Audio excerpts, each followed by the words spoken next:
अजित पवारांचे सुपुत्र जय पवार यांचा आज रोहित पवारांचा मतदारसंघ असलेल्या कर्जत दौरा आहे।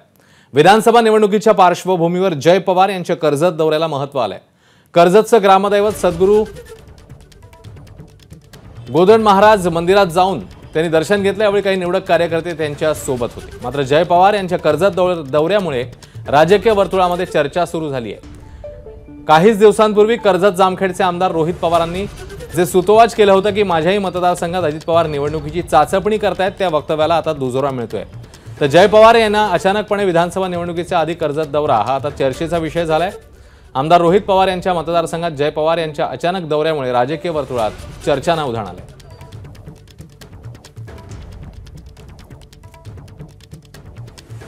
सगळ्याच मित्रपक्षांचे पदाधिकारी सहकारी येत आहेत आणि मी आज सहज भेट द्यायला आलो, सगळ्यांना भेटायला आलो आणि दर्शन घ्यायला आलो। राजकीय काही नाही साहेब. नाही राजकीय काही नाही, सहज सगळ्यांना भेटायचं होतं। असे दौरे वारंवार होत होते। मी नंतर जर लोकांनी बोलवलं तर येऊन त्यांना नक्कीच भेटेन। एबीपी माझा, उघडा डोळे बघा नीट।